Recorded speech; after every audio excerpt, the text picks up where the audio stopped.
Dao of Cooking. Noodles unlock the secrets of culinary cultivation in Dao of Cooking. Noodles. Ever wondered what happens when the art of cooking meets the mystical world of Xianxia? Dive into a realm where the kitchen becomes an arena and recipes are as powerful as martial arts techniques.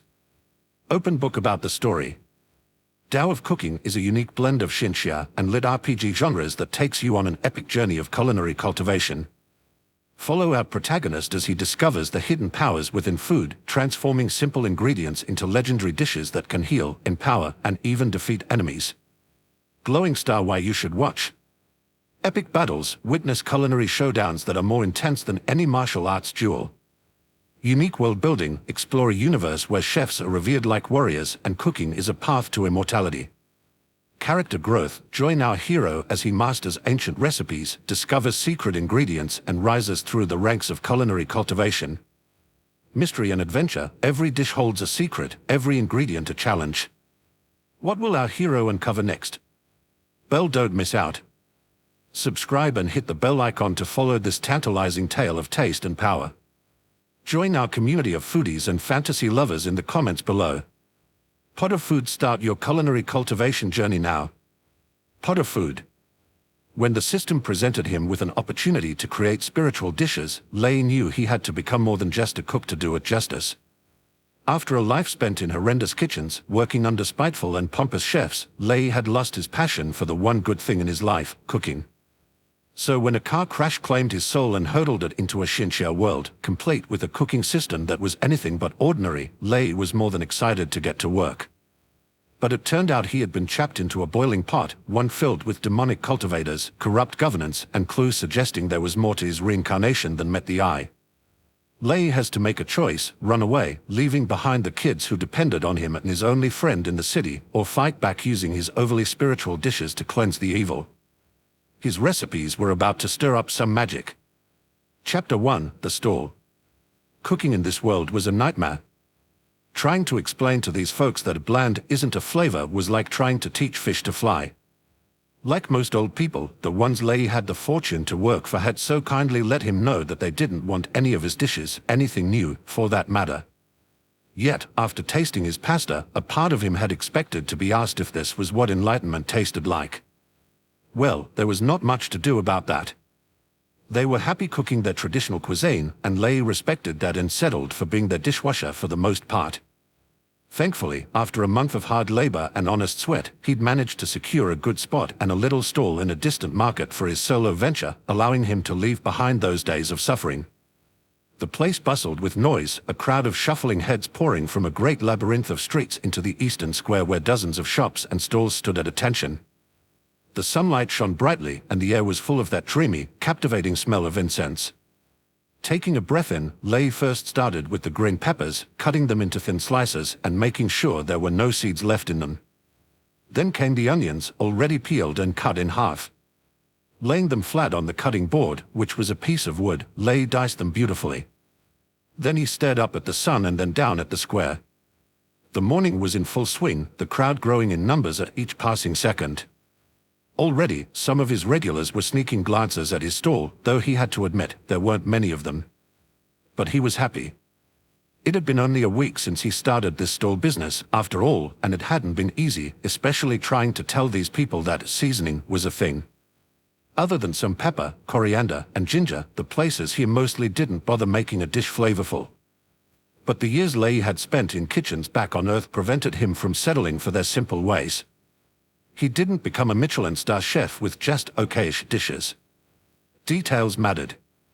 Even in this ancient land of China, it was his intention to abide by his kitchen codes. Everything had to be perfect. The tomatoes almost rolled onto his cutting board once he regarded them with a strict gaze. Strange eggplants, the people called them here, and Lei could see where they were coming from. He diced them before flourishing the old bowl that he'd snatched from Granny Shoe's place. That woman owed him at least this much. Now, his favorite part. Lei cracked 10 eggs inside the bowl and stirred them with a stick until they were as yellow as the sun high overhead. With that, all the ingredients for the dish were ready. It was a dish called menemen. This recipe came from his mother's side, who he hoped was still living in Turkey. Though it looked simple, it was packed with flavors so rich that once eaten, there was no going back. You had to eat it every single day until you'd get sick of it. After messing around with a couple of different recipes this last week, Lei had finally decided on this dish as his plat principal. He expected great things from it. Perhaps it'd make him enough money to rent a new place rather than that rotten cage of a house. It'll help me complete this mission, that's for sure. Feed 300 people. Progress 285, 300. A smile creased his lips as he regarded the bluish screen that floated before him. It came with a thought and gone, just like that, yet with another thought. He owed his life to this mission. It kept him motivated and gave him a purpose to work for after he found himself in a wrecked home. Liang Lei, the 20-year-old young man whose body he had inherited a month ago and now saw as his sole brother, was an unfortunate guy. Banished from his clan because his meager talent in cultivation, greatly disappointed and disgraced his family line, he had to scrape by in this city all alone until, one day, a pair of cultivators razed his home to the ground as they passed. It was because of his sole brother's grim death that Lei had decided against staying here as a mortal, waiting for another nuke to kick him goodbye. That wasn't his choice of a future. No, he'd take the reins into his own hands, even if that meant taking chances against a world that brimmed with monstrous beasts and cracked cultivators. Just like that wise man who'd said before, when in Rome, do as the Romans do. He hoped his sole brother would do the same. Now and then he tried to find comfort in thinking that maybe, just maybe, the guy experienced a transition just like him. Hell, he could even be bearing a string of curses from his boss for being late right now. However, he had doubts about whether his body was still one piece after that crash. Well, that's beyond me now, pal. Sorry. Sighing, Lei poured his thoughts back into his work. He'd already spent weeks lost in those thoughts before finally accepting that there was no turning back. This was his life now, and he had to make the best of it. With the eggs and the other ingredients ready, he lacked one final crucial thing before diving into the cooking process: bread. He needed it, and he needed it fast, for his competition was already hard at work, luring his potential customers to their sides. Then, as if in answer to his thoughts, Lei saw a young man bounding across the square like an angry bull, parting the sea of people into two halves. With each step, the fat under his chin wriggled, the bloody apron curving over his belly, stretching and stretching until it seemed it would split. "Got you your bread, brother Lei," he screamed, cradling loaves of bread in a sack gripped tightly in both hands. A smile creased Lei's lips. As expected from him, his brother-in-arms in this world, known as the hasty butcher around here, didn't disappoint.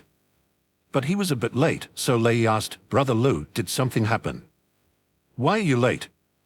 "Ah, it's about my father," Fatty Lu said, laying a trembling arm onto the stall before gasping himself into a coughing fit.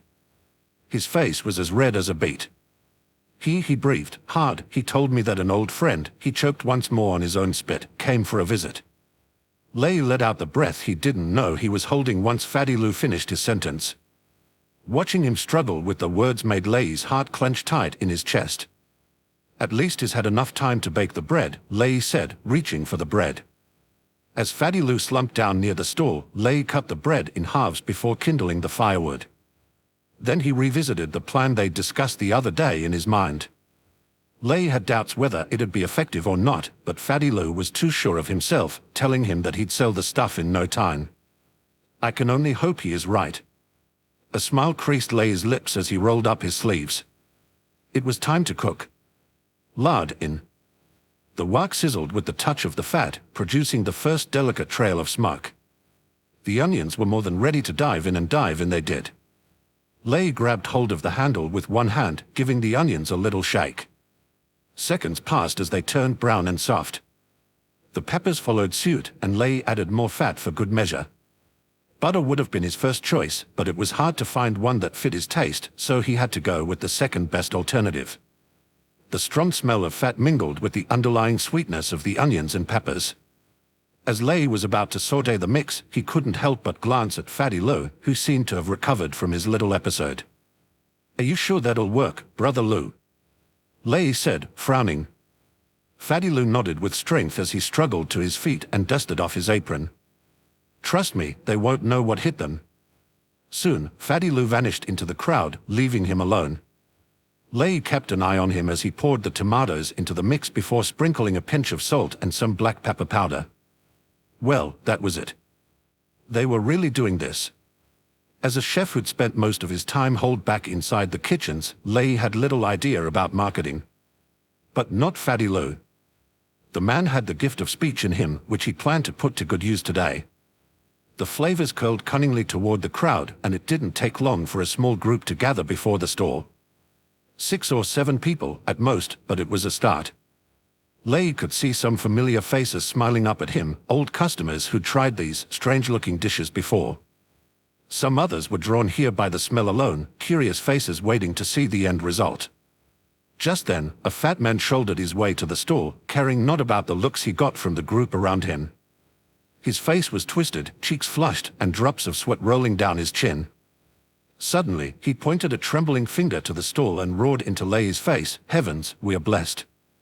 The crowd stepped back at the same time, even the ones strolling about the square stopping as if a strong wind slapped them across the cheek. Some stall owners craned their heads to see about the owner of this mighty voice, only to stiffen. "This?" Fatty Lou said, closing his eyes and cupping his hands as if in prayer. "The mixture of flavors is almost tingling my nose. Not too strong, but sharp enough to leave you wanting. Can I taste it? Can I dare taste such a novel dish? I'm not sure. I hear a voice whispering into my ears, saying that should I try this dish once, I might never go back again. Will this one dare? Am I worthy enough?" Lei almost slipped and fell as he was about to add the eggs into the wok. Though he roughly knew Fatty Lou's plan, he'd never told Lei the specifics. But he wasn't done. "Are you?" Fatty Lou's eyes snapped open as he jabbed with one thick finger into the crowd, his face twisted up in cold rage. "Are you worthy enough for such a heavenly dish?" Lei's customers inched slowly nearer the stall as the crowd whispered among themselves. Most had in their eyes the sort of twitch one would get when they are nervous, but in a curious way. He had to stifle a laugh watching them, or else this whole trick would be meaningless. So Lei kept his focused gaze and watched as the eggs splashed into the mix before giving them a slight twist with the stick, but didn't stir them too much. The dish had to look messy, just like a modern painting. It had to present a front that'd make people doubtful and curious at the same time. "You don't know," Fatty Lou was saying. When Lei looked at him, the man had already sunk to his knees, pinching the bridge of his nose as though he was trying to keep the tears inside. "How can you? Who are you to know?" "Masters?" "Hardly seems so." "Then crooks?" "No, it's not it. Is this what they call the courage of the ignorant? The so-called rashness that seldom produces the spark of genius? Tell me, does the dish say anything to you? Can you hear it?" Let alone the crowd, even Lei wasn't sure if the dish had anything to say. Still, Lei leaned an ear close to it and heard it sizzling. It was ready. Then he took the halves from the side, cut them open, and started pouring the minimum inside as they exchanged a look with Fatty Lou. He gave Lei a small nod before rushing toward the stall and snatched the first bread out of his fingers. After the first bite, his face melted. He licked his lips with practiced fashion and down his chin, then slapped a hand across his thigh, producing a loud sound that echoed all around the square. When he finished it, he smacked his lips as if to savor the taste for a second longer. The crowd had gone still. Everyone, from the little group before the stall to the faraway onlookers, seemed frozen in shock. Lei, too, was busy staring at Fatty Lou, his stomach rumbling as he debated whether he should take the second one or not. He cursed himself for not eating anything this morning. Such a rookie mistake. "Is this reality?" Fatty Lou pleaded, staring up at the heavens, fingers clenched into fists. "Or am I dreaming? Surely this heavenly flavor must be an illusion. Some honorable cultivator at work, perhaps. Then this lowly Lou must bow his head and ask forgiveness from the senior, for this one has but a little wish. Should I know? Would you let me, oh honorable senior, taste this piece of heaven one more time? Can't be that good, right?" Lei heard a man say, his eyes glinting. "I don't know, but I want to try," said another who stood beside him, one hand under his chin as he stared at the pieces of bread Lei had unwittingly raised high enough that everyone could see them. An old man, seemingly mustering his courage, neared the stall, holding some copper coins in his trembling hands. "Young man, how much?" Fatty Lou snapped his head at him with a frown as deep as the wrinkles mapping the old man's face. The old man stuttered, glancing around as if to understand what he had done wrong. Then, light dawned in his eyes, and he smiled sheepishly. "Forgive me, master, how much for a single bread?" Fatty Lou nodded in approval. 6 copper coins would be more than enough, sir, Lei said politely, trying hard not to rub his hands together. They were itching. After the first sale, the others came crashing like a downpour. From left and right reached different hands, holding coins, pressing tight into each other while Lei sweated under the endless assault. Lei's heart thumped with joy as he watched the coins piling up in one corner. It was a feeling he hadn't experienced in far too long. Lost in the hustle of kitchens and pretentious jerks that were his patrons, he had almost forgotten the simple pleasure of cooking for others. But here, amidst the bustling market and eager customers, everything felt refreshingly real. Watching those people eating his dishes, smacking their lips, smiling as juice trailed down their chins reminded him of the old times when he'd been just a simple cook.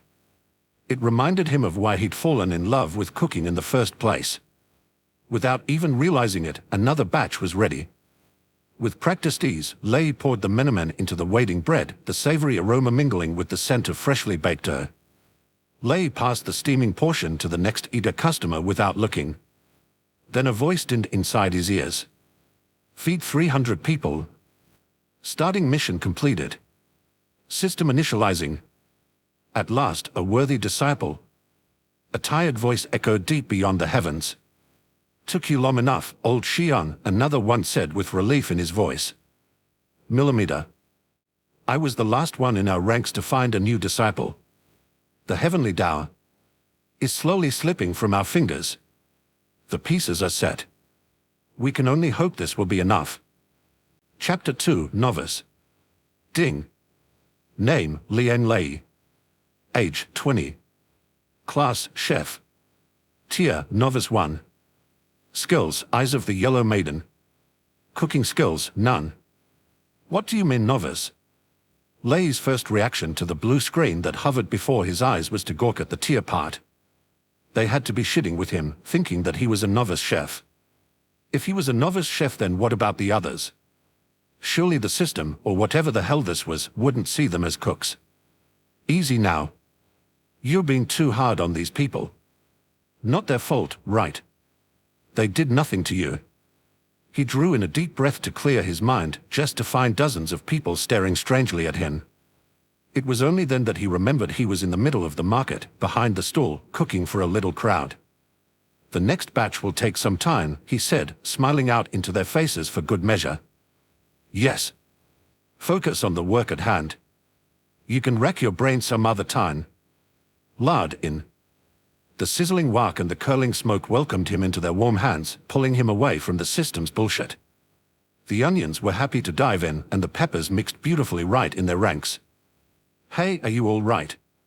Fatty Lou said with concern in his eyes. "Let's take a break, if you want. We've already sold enough." "I'm fine, don't worry," Lei cut him straight away. This was good. Cooking eased his mind and allowed him to break free from his worries. Add the tomatoes. Stir the mix with a stick. 10 eggs, all yellow and spotless. Don't forget the salt and the black pepper. He found his way back into that monotonous rhythm, and the world slowly became light again. He swept the tomatoes from the chopping board, giving the wok a little shake before pouring them inside, breathing in the salty smell. But then again, there was a lot to think about. It wouldn't hurt to check it, right? Not like he had anything better to do while waiting for the dish to cook. All right. Let's see. First, he raised one hand over the tier part, his smile straining at the edge of his lips. Then he focused his thoughts on the Eyes of the Yellow Maiden skill. Eyes of the Yellow Maiden, Max, the Yellow Maiden's eyes leave nothing unseen. Well, that was helpful. Lei expected the system would give him clear instructions, or at least tell him how he could use this thing.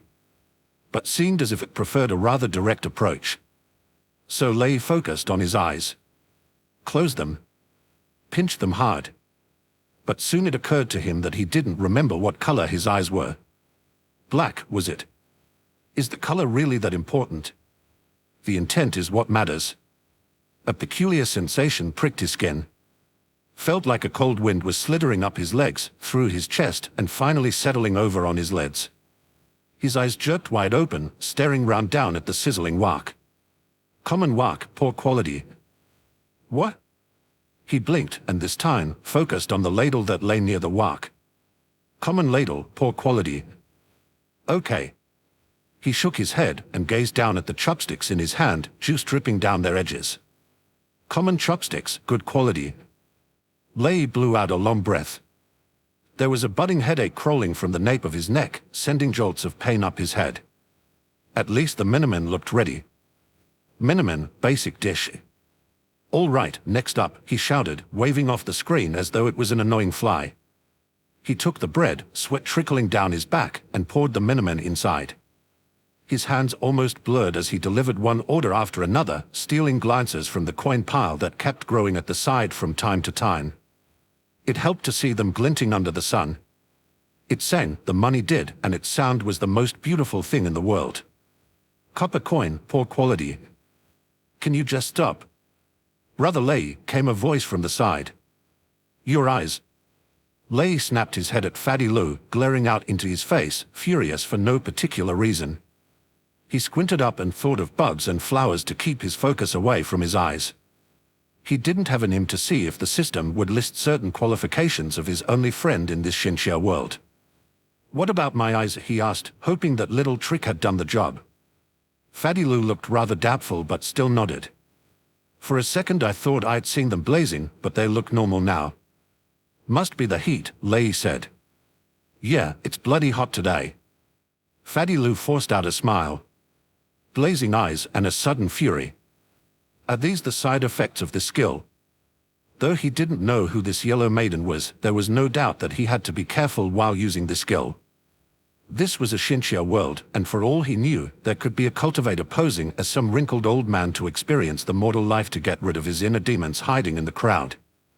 Better to be safe than sorry. Still, he couldn't help the smile settling widely on his lips. From the first moment he opened his eyes and saw that floating screen, he knew something was strange. The reincarnation part hardly seemed like a normal affair, too, but he'd made peace with that way faster than he'd thought. A month spent inside a rotten cage of a house that had been wrecked and burned by stray cultivators made it hard to dwell too much on these things. But this system was new. It deserved some attention. For the whole month, he'd been busting his ass to unlock this damn thing, and now his efforts were finally rewarded. Other than that skill, though, there didn't seem to be any particular use of this thing. He'd at least expected a cultivation manual, a real cheat like those people got in some novels. There was a pause in his thoughts as he felt the cold wind ease through his skin again, a curious snake slithering round his chest. He hooked a finger around his collar to check if there was anything different but saw only smooth, hairless skin. Nothing was out of place in his body, but the cold was there. Then it got colder still, and Lei started trembling. Felt like he dropped dead into a blizzard, shaking senseless, rubbing his arms in an effort to spread some warmth around his chest. A jab, followed by another voice, made him double over the stool, breath wheezing in his chest, heart pounding in his head. It was as though thousands of needles were trying to run him through. He grunted, feeling with one hand the stool, searching for something to balance his feet as the world spun around him. A strong arm grabbed him by the shoulder, pulled him closer, and nailed his body back on the ground. Fatty Lou was speaking, but other than the strange buzzing inside his mind, Lei couldn't hear a damn thing. What the fuck is happening? Eyes round at the crowd, people gulped down their dishes one by one, smacking their lips contently. Lei found that at each bite the needles poking at him grew in numbers, scores of them pressing him tight from all around. Stop, he shouted, waving a hand to the crowd. Stop eating. Brother Lei, are you? Lei yanked Fatty Lou by the collar, stared up at his eyes, and pleaded, make them stop. Fatty Lou looked greatly disturbed, but nodded at the words before roaring into the crowd, stop it. I want all of you to stop eating. People stopped.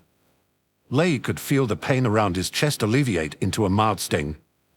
Rather than the needles, now it felt like there were thousands of ants crawling round his body.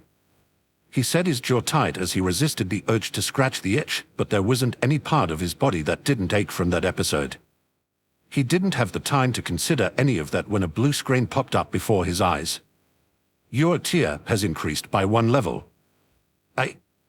Skill choices are available. Ding. Soothing touch, Novice 1. Infuse your dishes with a calming aura that affects both you and the consumers of the food, reducing stress and increasing focus. Essence enhancement, Novice 1. Increases the potency of spiritual ingredients you use in your dishes. Spiritual sensitivity, Novice 1. Allows you to discern the spiritual essence of ingredients, identify hidden properties, and detect spiritual anomalies. Lei stepped back, sweat trickling down his face. He didn't know what to do, or which one to choose. I need to think before making a decision. He dismissed the interface and wiped his face with the back of his hand as he stared at the crowd. They were waiting for his word, fingers clenched tight around loaves of bread. Lei gave Fadilu a nod. Go on, finish them up. Fadilu said, and the crowd started devouring the dishes while Lei braced himself for another wave. It wasn't hard to understand. There was some connection between the food and the pain. Each bite was a jab at his core, but it also boosted the system on some level. Is this spiritual energy? Feels like it. I'm gaining energy as they eat my food. Lei sighed and slumped over on the side, threw his head back, and stared out into the skies. He raised a hand when he saw Fadilu's concerned face. They had sold enough. The energy poked him good, but as the people finished their meals, the pain became more bearable. Sighing a breath of relief, Lei focused on the system once again. Twisted and dangerous, but exciting, too, isn't it?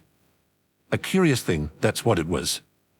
Strange that some system had taken his soul away after that crash, hurtled it down here, and made him a chef again. Not that he had any complaints. Quite the opposite, he would have become a chef himself if given the choice. He didn't know any other thing.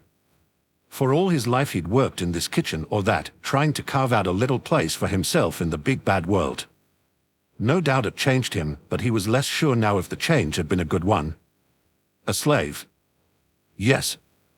That's what that change was all about. The only thing his dishes had done was to make some bastard richer. The smug smiles, those pompous fools, the sight of the crying cooks, scenes flashed before his eyes, and he was the bad one in most of them. He'd become a dog on their leash. Told himself there was no other way. But this was different.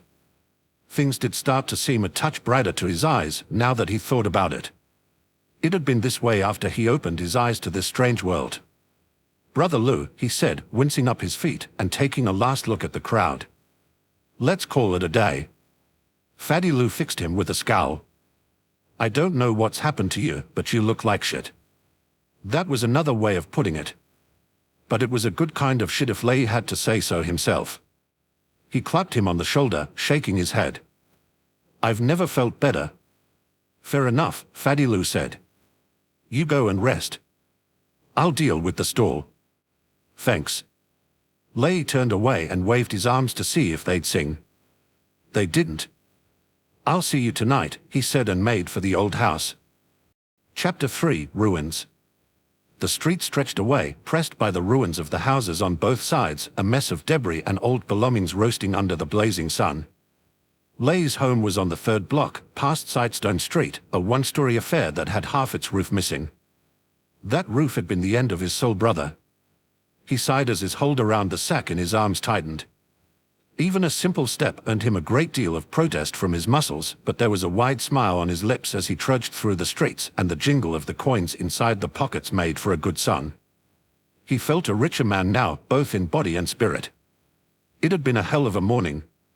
He had half the mind to pick a skill, to be honest. He was never much for patience. But for this once, he held himself back and decided more thinking was warranted in this case. I have to be careful. One thing was clear, though. The system wanted him to dab his hands into cultivation. All the skills demanded spirituality in one shape or form. Trouble was, the previous owner of this body had been kicked from his clan for a good reason. He had only 9 spirit roots, meaning he didn't have a chance to sense or gain control over chi. The average cultivator had about 40 roots, so the difference wasn't something he could close with simple effort. There were heavenly pills and treasures that could allow him to grow new spirit roots, but those were rare things one could only hope to chance upon. Not to mention that this city, Xianxia, rested in a backwater region far away from those immortal cities where heavenly treasures and pills were a dime a dozen. But even if he couldn't sense qi, he could still try to climb up the first stage of cultivation, which was the body tempering stage. This was essentially a preparation stage, where a cultivator focused on growing his muscles and cleansing the body from the mortal dust. In theory, everyone could punch and kick their way through the 9 steps of the body tempering stage. But according to his soul brother's memories, it took at least 5 to 10 years for talentless people to climb a single step without relying on external resources like medicinal pills and elixirs. And those things cost an arm or a leg. Rounding a corner, Lei was just about to check the skills when a bustle of noises pulled him out of his thoughts. Lei! Lei! We are hungry. Please make something for us. Big brother Lei! Did you bring any eggs? A group of children came flocking round him, reaching with hands, pulling him from the arms, staring expectantly at the sack he held in his arms. Their robes had been patched way more than they should, but their eyes glinted with innocent joy. All right, stop pulling, Lei said, pressing his lips into a straight line as he tried to don the mask of a slightly angry older brother. He failed, like he often did, as a smile creased his lips. You have to wait and be patient. Being patient earns you your keep. The children hopped away from him as they formed a straight line, a bunch of shuffling legs too excited to stand still. They looked like little soldiers hungry after a busy morning. Be good, that's right, Lei said, nodding at them with a slight smile. Then he gave each one of them a bread filled with menemen from the morning, patted their head, and pinched their cheeks before letting them eat their sandwiches at the side. Thankfully, he didn't forget to bring the sack with him after all that shit he'd gone through. Big brother Lei, can you give me 2 more? Zhongchao is sick, and little Mai is taking care of him, so I'll give these to them, said a boy with a round face. Unlike the others, he had a different air about him, and different eyes, too, that glinted with a stubborn light. Little Xianxia. You've promised you'd call me Snake, the boy said, pursing his lips. Lei sighed tiredly, but he knew better than to argue with this little devil. All right, sneaky Snake. Tell me, what happened to little Chow? Snake shrugged. Something about his stomach, I think. We visited Aunt Luffin's house, but they said she'd gone to Eastern Ju Village for her monthly visit. So we'll have to wait for her to check if Zhongchao's really sick or not. Eastern Ju Village. That place was a day's trot from here. It would at least take Aunt Luffin 1 or 2 days to come back. Snake nodded, then pointed at the sack. Can I take those? Lei gave him 3, just in case. You know where to find me if something's wrong. Now be good and take care of your tain. Snake saluted him in a practiced fashion and hopped back to the crowd. It was a little trick Lei had taught the kids after dealing with their rather unruly behaviors. He tried to manage a smile as he watched them devour the sandwiches, but each day it was becoming harder and harder to keep a front against these kids. Most had lost their parents to that attack and were now living around the ruins. The governor's office had saved dozens from the wreckage, but not every child had that fortune. These were dangerous times, is all. Dangerous and strange, it had to be said. There was only so much a man could do for them. Feed them, sure, but beyond that, Lei was helpless. You're early, a rough voice came from the back, followed by a loud thumping noise of a cane that made the children jump back. It's Grumpy G. Old monster. Run. The children scuttled away like mice before a tiger when the owner of that voice thumped his famed bamboo cane on the ground once again, staring tiredly after them. Lei shook his head as he turned to Old G. And I'm happy to see you too, Old G. You're pampering them too much. Old G grumbled. His face was a map of wrinkles, framed by thin, grey strands of hair that danced lazily in the wind. He always had something between a frown and a scowl on his face, but Lei knew he was more than that tough shell. Somebody has to do it, don't you think? Lei said. There was some talk about a relief package that supposedly would come from the capital, but a month had passed after the assault, and nobody had seen or witnessed anything as such. If this continues, they'll never learn how to take care of themselves. Old G, as always, was too realistic in his thinking. Is that why you keep patrolling around these streets? Keeping those thugs away from the ruins? When the man raised an eyebrow at those words, Lei gave him a little smile. Yes, I know. Some brooding monster stalking people during the night. Aren't you too old for that? HMPH. Old G raised his cane at him, its point inching closer to Lei's face. I do no such thing. Right, my mistake. Lei ran a hand through his long, dark hair as he regarded the old man. His legs were too skinny, and even with the cane, he was rocking back and forth as though a leaf bearing a strong wind. Thus, Lei didn't want to keep him for too long. Reaching into the sack, he pulled out a bread and gave it to the old man. Here, I want you to try this. Old G frowned. I don't need your pity. I can take care of myself. I know that. Lei sighed out a breath. Know that too well, I'm afraid. But I made something different this time, and nobody has near the culinary experience you have around here, Old G. Eat this and tell me what you think. Old G snorted again but took the bread. Lei gave him a grateful nod. After he watched the old man huffing his way back to his house, Lei trudged silently toward his own place. It was never wise to idle round a grumpy, old man. He had a choice to make, but before that, he thought a good rest would do him good. His house was not much for living. It had a straw-filled bed, some pots, and a spare wok he'd snatched from someplace masquerading as a restaurant near the city center, a wooden drawer, and a table. Simple things as you would expect from simple times. Lei had patched the wounded roof with the planks he'd gathered around the ruins and stretched a mat over on it to keep the rain away. It wasn't the most reliable thing you'd have over your head, but he was more than proud of the work he had done.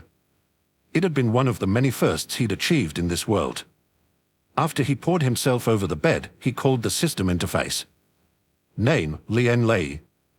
Age, 20. Class, Chef. Tier, Novice 2.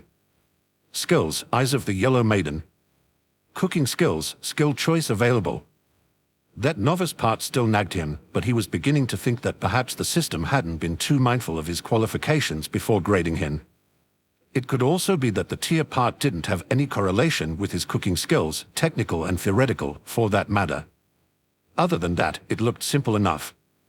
There were no stats and no new missions that'd have him face off monstrous beasts or murderous cultivators to gain some shining gems or spiritual tools. He was a cook for most of his life, and even in this world, he wasn't planning to change that. He certainly didn't want any of that killing and butchering. Searching for ingredients, hunting for spiritual beasts, now that was something he could get on with. Might as well become a spirit chef. That seemed near good as being an immortal. Leave all the fighting and killing to the nut jobs and open himself a good restaurant by some spiritual river. That sounded like a dream, and a good one, he was thinking. Let's see about these skills, then. Soothing touch, Novice 1. Infuse your spiritual dishes with a calming aura that affects both you and the consumers of the food, reducing stress and increasing focus. Essence enhancement, Novice 1. Increases the potency of spiritual ingredients you use in your dishes.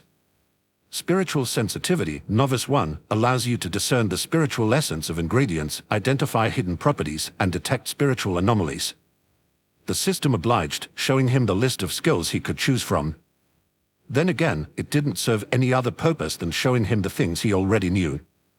Trying to ask questions or demanding more clear explanations got him nothing in return, so it seemed he had to go about with a trial-and-error approach for most things. His gut told him that spiritual sensitivity could be useful, but he didn't know if the system considered cultivators as spiritual anomalies or would see them as possible ingredients for some wicked concoction that involved spiritually enhanced cultivator intensities and the mortal dust that'd probably make for good seasoning. Not that he was planning to cook cultivators in the foreseeable future. But even if he could somehow sense the malicious intent of a cultivator that had their eyes fixed on him, he wasn't sure if he had the skills to escape from such a disaster. The patched roof was a good testament to that fact. To be honest, this skill seemed like it'd be a good fit for a cultivator who already had a strong foundation rather than a mere mortal. Pass. Though soothing touch made him curious and reminded him of the drugs college students took for exams, but he didn't know if being hyper-focused would do him any good in the culinary field. It could have been a broken cheat for a highly talented genius that'd allow them to meditate or cultivate for days and months. He also wondered if the stress-reducing effect had any sedative side about it. Who knew, perhaps with this skill he could cook some serious drugs that'd make cultivators see even more colors with their spiritual vision. Can make for a good career. But I'm not sure these people need more drugs. They are already beyond saving as it is. The third and last option was the essence enhancement. Now, this skill could be more than it seemed. Spiritual ingredients, to Lei's thinking, was a rather extensive topic. Minerals, plants, beasts, or anything that had some semblance of spirituality could very well be considered as spiritual ingredients. Above all that, though, it could boost his talent or turn the normal dishes into spiritual meals that could imitate the effects of, say, a medicinal pill. To what extent he could enhance the ingredients would be crucial for that, but given enough time, this skill had the biggest potential. They already sold spirit rice and spirit vegetables in some high-end restaurants in the city center. They weren't cheap, of course, but Lei could at least try to buy some. But that a soothing touch. My head will explode at this rate. I need to rest. The system hadn't said anything about a time limit, so there was no need for him to make a choice right now. After a good rest and a talk with Fatty Lou, he could make a more informed decision.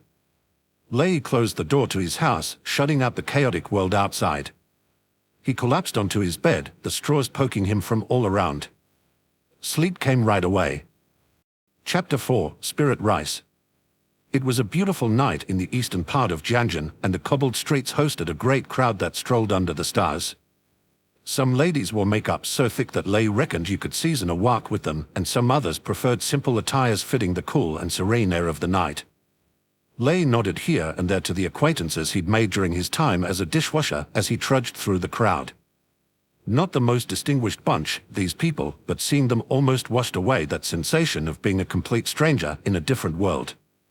And they did save him from brooding alone with his thoughts. Gave him something to work for.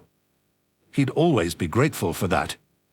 Past the eastern square, the hawkers were busy screaming into the crowd, their stalls lit brightly under the lanterns and adorned with veils and ornaments of their own making. Their grand display stretched from rugs to basic tools, and further along, gave way to robes of quality silk and carved wood paintings that greeted mostly the ladies, who were either ushered away by experienced husbands with a slight tap on the shoulder, or directed towards less expensive, but equally gorgeous, options. Though he and Fatty Lou spent most nights out in the streets, Lei still hadn't gotten used to their ways.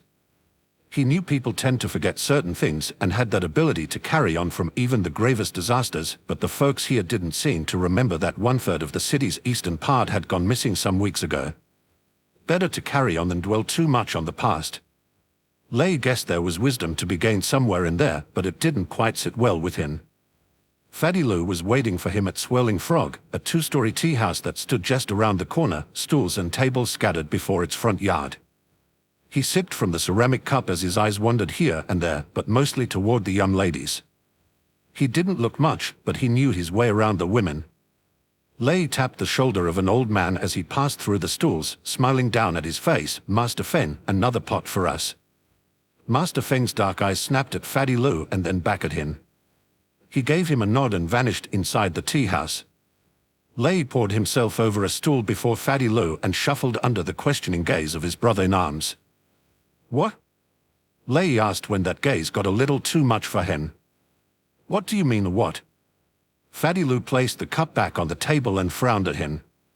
"We've busted our asses for the whole week, but not once have I seen you like that. You've a fever or what? That sickness, maybe, that's been going around in the city.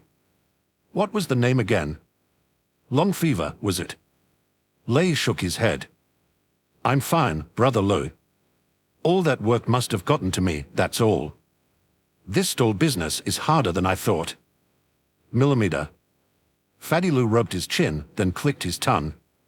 "You're not wrong, but it makes me worry, you know. When do you plan to get rid of that damned house, anyway?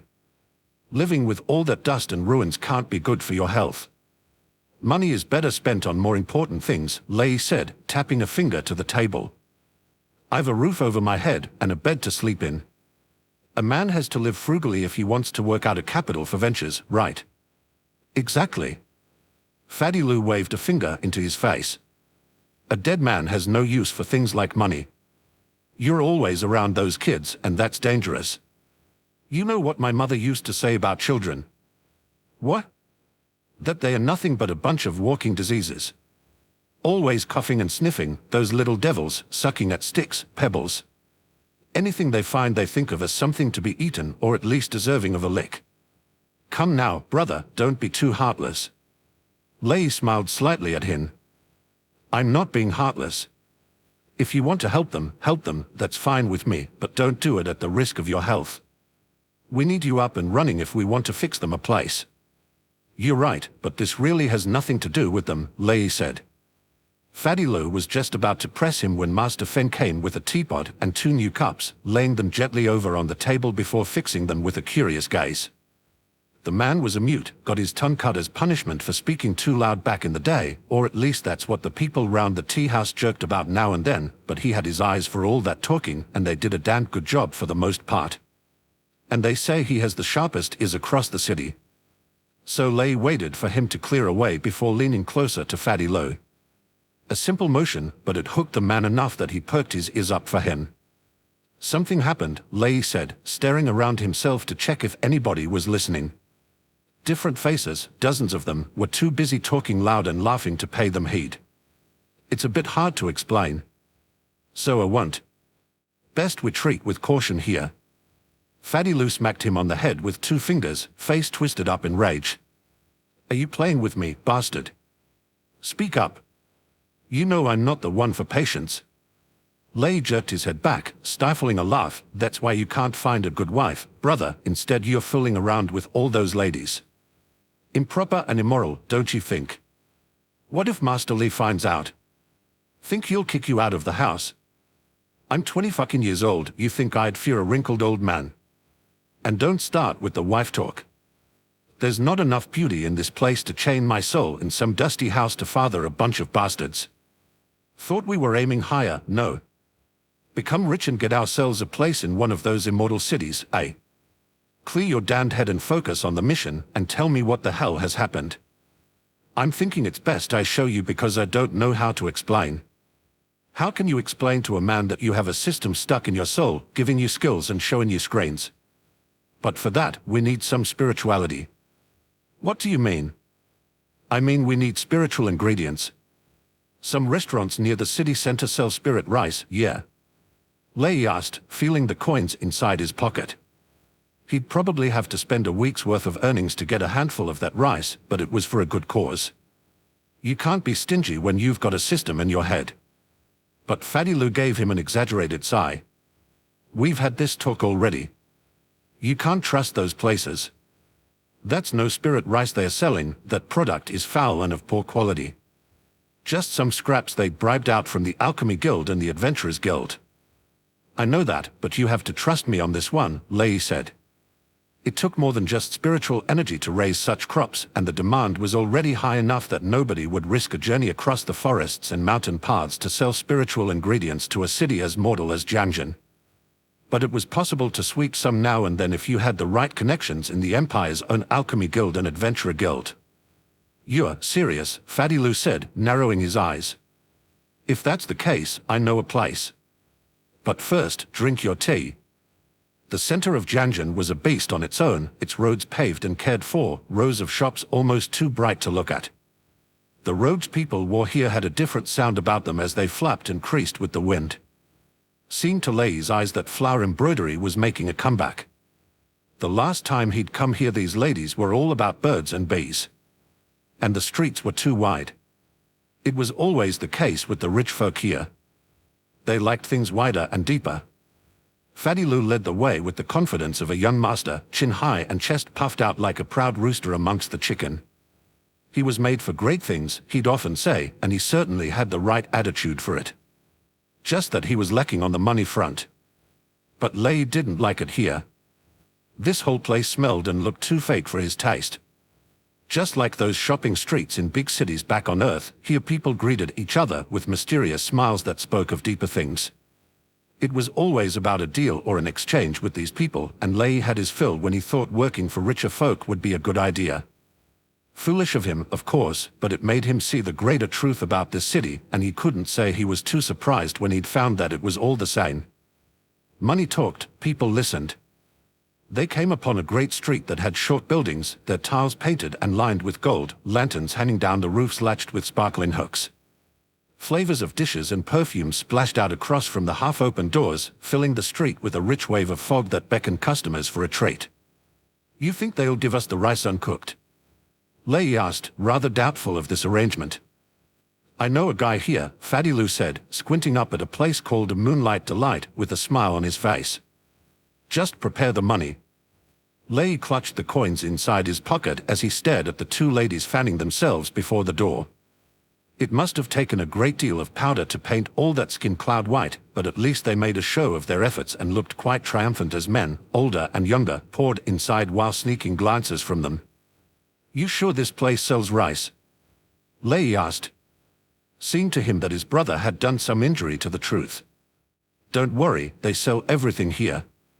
Fatty Lou smiled as he clapped him on the back before making his way through the door. Lei followed him, raising a hand when the ladies so kindly invited him for a cool drink in the back rooms. Fatty Lou had shown him those kinds of rooms before, so Lei could proudly say it wasn't a first for him, but he was a touch curious as it seemed this place had some quality about it. "We've other business to be about, ladies, my apologies." Once inside, the starlight gave way to the soft red of the lanterns that lined the wooden banes, casting a warm, intimate glow over the space. The air was thick with perfumes, and it got thicker still when they stepped into the great hall. Dozens of tables were crowded with patrons, mostly rich men, accompanied by the ladies of the house as they gulped away their worries. Right around the left side was an opening where a lonely woman sat on a tasseled cushion, clad in elegant reds as she plucked the strings of a zither. Ancient times and modern times. Not that different when you've seen them both. Fatty Lou led the way through the throng, weaving between the tables with practiced ease and out toward a side door that didn't fit the lively ambience of the hall with its flat face. He knocked on the door twice and then it clicked open, revealing a middle-aged man with short, gray hair. "Little Lou."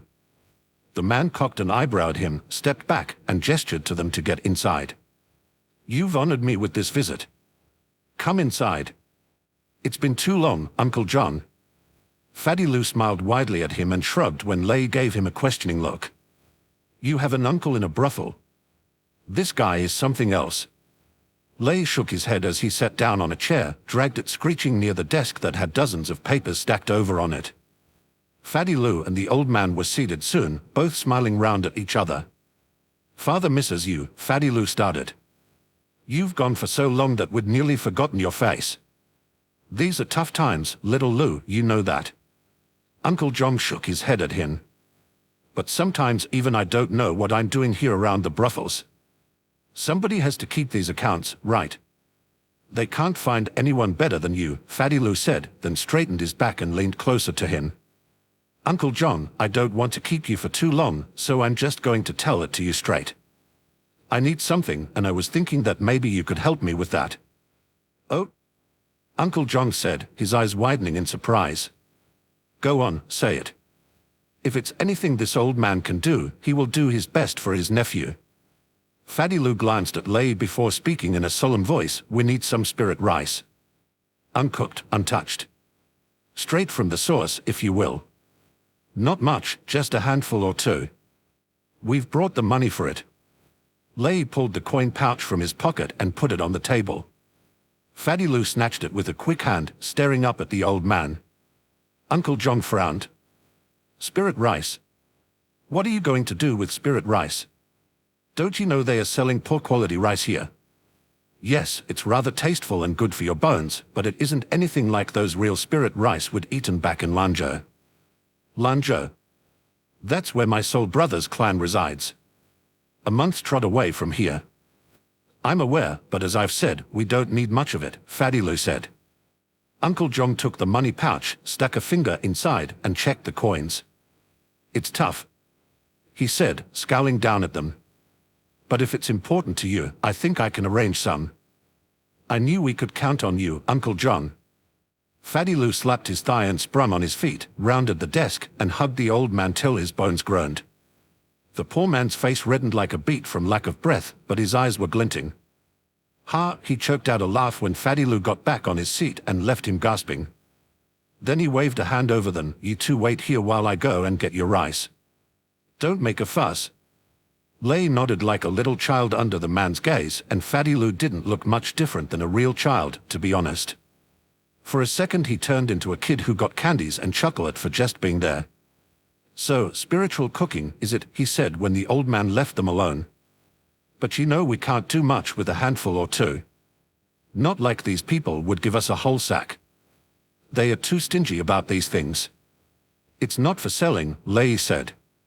"If essence enhancement would work as he thought, then they wouldn't be selling those dishes. Not before they got high on some spiritual energy, that is. I'm thinking we might have a real shot at this cultivation business, after all." Fatty Lou stiffened, his eyes narrowing down. "What do you mean by cultivation? Between you and me, there's not enough roots for a fucking sapling. You think some spirit rice will solve that problem?" "Just let your brother cook," Lei said. "We'll soon see if this thing's half as good as it sounds." Chapter 5, Getting High. Back at the house, Lei felt himself lighter after parting with his coin poach. Not the worst of his purchases, but he did feel the sting from giving away a week's worth of earnings to that shady, a little too colorful for his taste, brothel that apparently thought serving spirit rice to their customers would aid them in their night-long endeavor. Makes you curious. Checking the rice, Lei wasn't sure if this thing could boost anything in practice. Spirit rice, mortal grade, low quality. Now, the mortal grade part caught his eye, it had to be said. By this logic, there should be heavenly grade spirit rice somewhere near the capital, or perhaps far away in the deeper parts of the wide world, cultivated by caring and loving hands. Those treasured specimens, unfortunately, weren't meant for mortals like them. Lei doubted there was anything heavenly in Xianxia, considering most of the population didn't even bother to cultivate.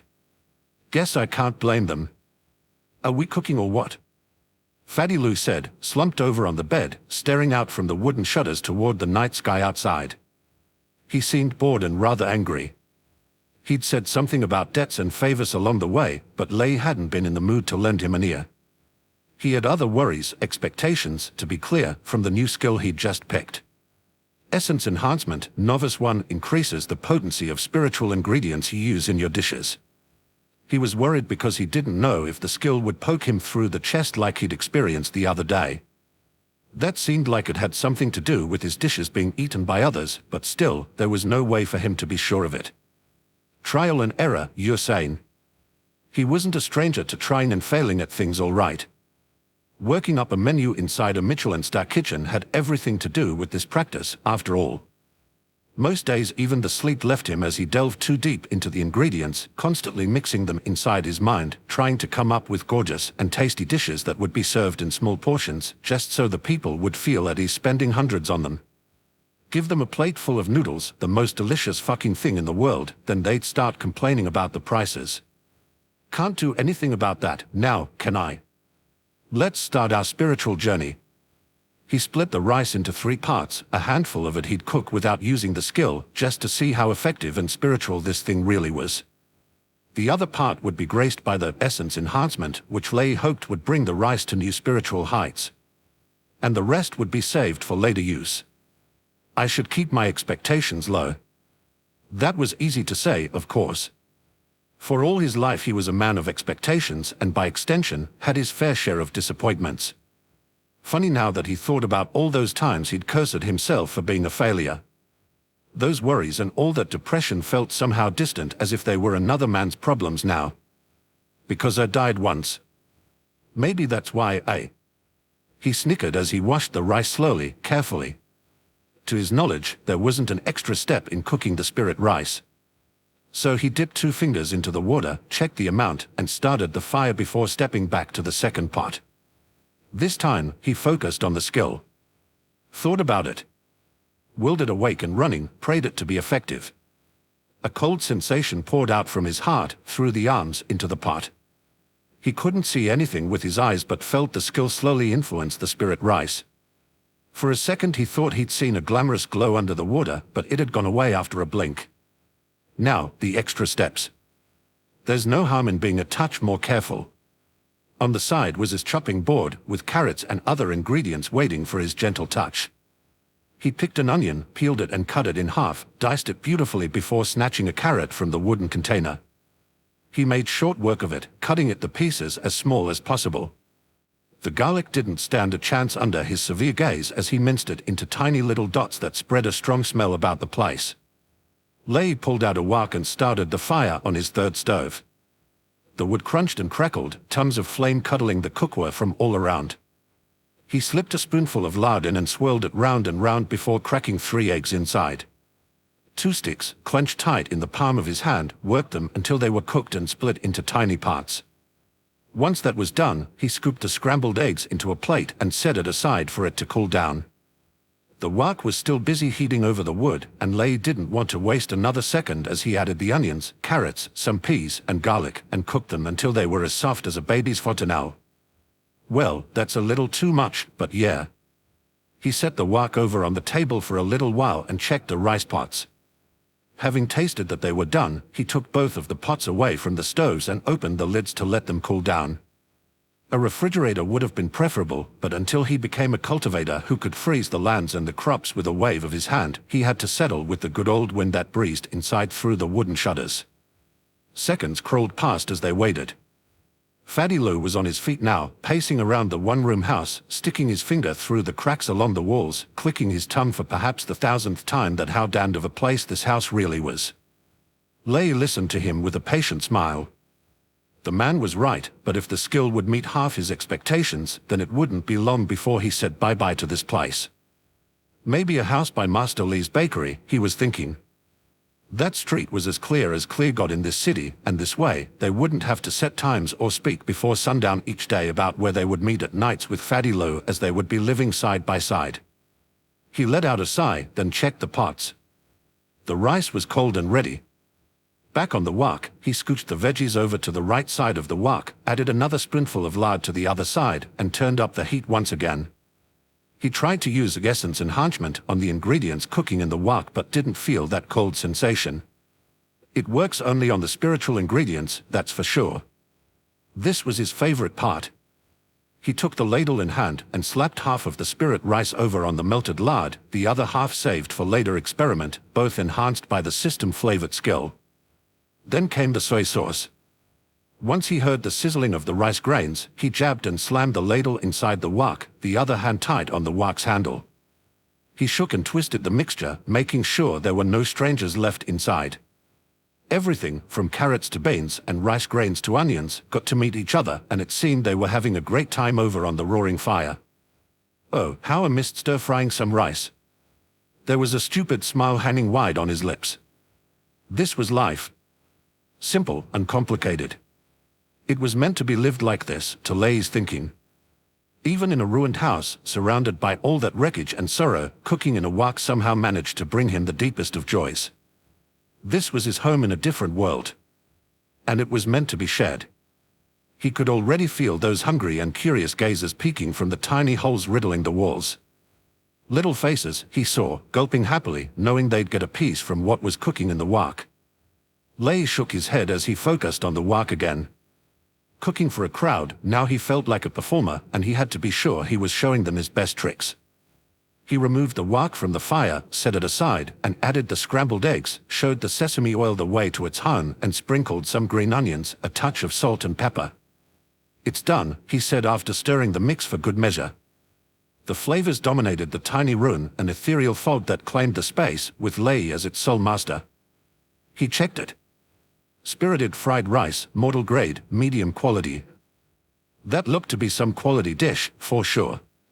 It even sparkled, but Lei thought it might have to do with the starlight bouncing off of the walls. Anyway, after some honest sweat, things were ready to be experienced and experimented on, for that matter. 3 plates. Fatty Lou said as he pointed a finger at the table. What for? We'll start with this one, Lei said as he passed 2 sticks to Fatty Lou, eyes down at the normal spirit rice. Once his brother-in-arms took a seat next to him, Lei spoke slowly and wanly in the manner of a school teacher addressing a new exchange student. This one is the normal spirit rice, a simple dish that lacks any seasoning. Take your notes, for we'll be comparing these dishes after tasting each of them. They both took their first bites. Lei's face darkened as he chewed on the grains for a while, greatly disappointed by the lack of spirituality in the dish.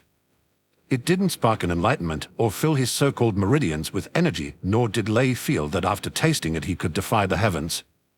But it left an aftertaste once he gulped it down, and it was rather interesting. Felt like he took a whiff from a menthol cigarette. Fatty Lou gave him a look that said, "Told you it's nothing special." Lei shrugged and dragged the plate filled with the enhanced spirit rice. Before eating, he checked the dish using the yellow maiden's eyes. Spirit rice, mortal grade, low quality. The quality is still low. But why? I've used the same rice with the spirited fried rice, haven't I? Could it be that his extra touches had done something to change the overall quality of the dish? But then again, he didn't know how the system measured the quality of, well, anything. Guess we'll just have to take our chances. They shared a silent look with Fatty Lou before Lei nodded and tasted the enhanced spirit rice. The first bite brought that same bland taste, followed by the menthol flavor that eased down the throat. It didn't end there, however, as that airy feeling in his throat thickened, slowly making its way down his stomach. Once there, it dissolved into multiple threads that slivered about his lower waist, down his legs, and up his arms. It was about to sprawl to his head when that cool sensation suddenly died down. What the? This is chi. Fatty Lou smacked his lips loudly, raising 2 fingers to his mouth as if to check if the rice had been real. Then his head snapped back at Lei, eyes narrowed down in suspicion. What the hell did you do to that rice? I was about to complete a minor circle. A fucking minor circle, but how? Lei shook his head. He'd been a second away from completing a minor circle himself, but he wasn't impressed. A minor circle? That's rather weak, don't you think? You have to be able to complete 9 minor circles to be considered a first-step body tempering stage cultivator. Then they stopped and stared down at the spirit rice. Fatty Lou lunged for a second bite, but Lei whisked his arm away with a backhanded slap and scowled at him. It's not going anywhere, brother. We have one more dish to try. And there it stood, the main course of the day, a most remarkable dish worthy of the richest palates, but now stuck with a certain fatty and the cook who made it. The spirited fried rice seemed spirited in all things considered, smoke swirling invitingly over on the fried grains, tiny green onions flashing as though smiling up at them. Lei took the first bite. It was glorious. The dish was packed with flavors so strong that it instantly burst alive inside the mouth, floating down from between his teeth, turning into a river of pleasure that slushed away all that bad taste of its lessers. Down inside the stomach it went, then stopped, a curious snake peeking about it with glinting eyes. A second passed, silent, Fatty Lou staring, Lei smiling, then they both jerked back at the same time, mouths hanging wide open, eyes sparkling like little kids blessed with dozens of toys. I'm alive. Fatty Lou said as he thumped a fist on the table, the other hand clutching his belly. I'm fucking alive. Really? Lei trailed off. The world started spinning around him. He couldn't feel his arms, but there was no mistaking it. The cold sensation circled inside his body as though a tornado, wreaking havoc wherever it went. Joy it brought him, and some agony in the mix, Lei reckoned. He groaned and sputtered and clutched the table tight to balance the chair rocking back and forth. Warm blood trickled down his nose, dripping down his chin. His head was so light that at every motion it wobbled back and forth. Drunk on spiritual energy, was it? Lei shook himself and slapped his cheeks, but nothing changed. Then he stared at Fatty Lou. His brother was flushed like a ripe tomato, cheeks puffed out and breath wheezing out through his lips.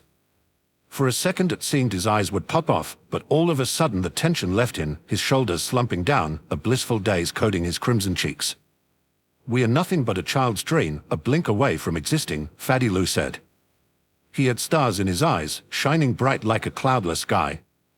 Lei saw them as the reality shadowed around him, sinews bulging out on his neck, throbbing, trembling as the energy circled inside his body. Before he knew it, a minor circle was completed, and yet he couldn't catch a breath as another circle started. I've no feet. Fatty Lou said, wobbling up from the chair, his feet swinging left and right as though they were softer than a sponge, boneless and spineless too, it seemed, as he tumbled over on his back a second after. Don't worry. Lei bent over him, huffing through his nose, his body spasming madly inside. It jabbed at him, the chi, the cold sensation, whatever the hell this thing was, rammed into his innards and stole the breath out of his lungs. Still, he breathed and managed to utter those crucial words to his brother, I have 2 of them. You can take one. Only then Fatty Lou smiled in relief. 2 of them, Lei nodded, 1 for each. Then everything went dark.